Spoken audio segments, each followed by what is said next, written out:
This is not right. Sweat smothers my face, so much so I can make it out in the reflection of the refrigerator. The muscles of my face contract, they hurt, a fight against tears.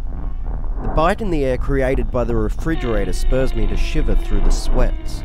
I bite down on my tongue hard and close my eyes, clenching them as if they were tiny little fists, trying to fight this unbearable truth. This is not right, I am thinking. I dare not believe that which I have already witnessed. I pray for it to be different. With all my body and soul, I pray and slowly raise one eyelid. My fears are reality. The price of milk has risen 5 cents, raising my total price payable to $3.30. This is not right, I am thinking. This certainly is not right. I shake my foot erratically about the floor and take a good bite on my tongue. Now I am crying.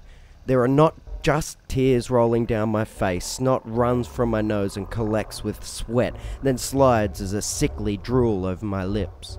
I whine and quiver, tremble in this mournful state. Rebecca is walking towards me. I bite on my tongue. It is covered in snot and tastes like tears.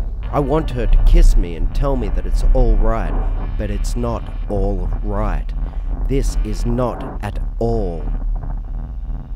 Panic captures me, running, busting through the doors and collecting a poor old man only half my size. I'm lucky enough to catch my step and regain balance, but the old man is not so. He looks up from the pavement in shock and pain. His jaw drops as he reaches around to support his back. In agony, the old man reaches up, and I, in bewilderment, reach out to help him. Yet as I open my mouth to extend apologies, the pool of spit, snot, and tears that has been billowing up in my mouth comes spilling out over his tortured face. This scene disgusts even me, and I relax my grip on the old man's arm. He goes crashing down a second time, only this time covered in my wretched excrement. Witnesses to this scene announce their disgust immediately, and women start hitting me with their bags, which I defend poorly. Home. Forevermore. I never want to leave. I'm hopeless against the cruelties of this world. My mind, as my body, is frail.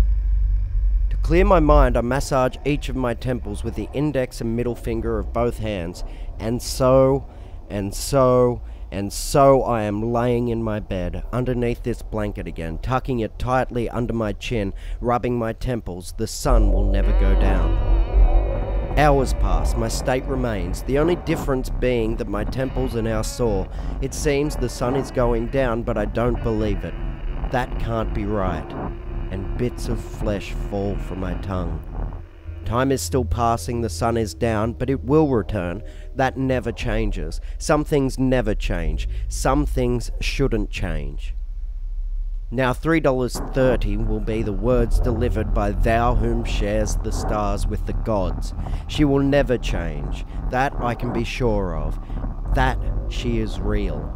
I will return, I will go back, and I will take my $3.30, and I will apologize to Rebecca for my ungracious conduct. She will most likely kiss me on the cheek. I will have to wash. My face is scabbed with dried snot. I must look grotesque. I feel it. In the bathroom, the tiles covering the floor are white, so white that they consume me because I am so close. I glare, and there is glare whiter than white, a reflection of the light. A clean face promotes a healthy mind, especially for those who spend their time with mirrors. I am a beautiful person that has damaged their tongue poking out back at me. Would Rebecca like me more if I were to wear makeup? I know for sure Peter would. He's like that, you know, funny. My cheeks have no color except when I get angry or cry. Then they burn red like I've been slapped. Wherever was my childhood? I'm grabbing my head with both hands, trying to squeeze out the information. Who first slapped my face? Repeating $3.30, $3.30, $3.30, walking down the street at a strident pace. The clock tower reads 20 minutes to 7 a.m. Never before have my morning requirements been fulfilled so readily and speedily. Already I am only 1 block away from my regular grocery outlet. I dash through the door with no complications and shoot straight for the bread, which I snatch with one hand, gallantly stepping along to open the refrigerator and grab the milk with the other. All the while I pay no attention to any price tags because withheld within my trousers pocket is $3.30. This is the appropriate amount of money I need to purchase my bread and milk.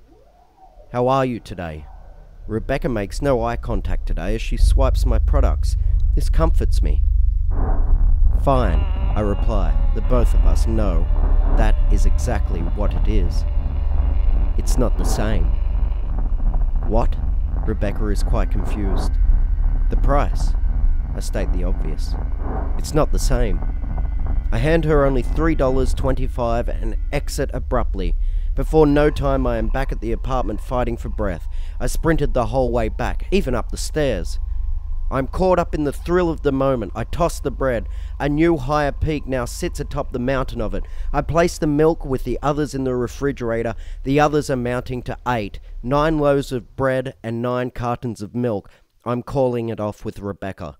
The diet stays.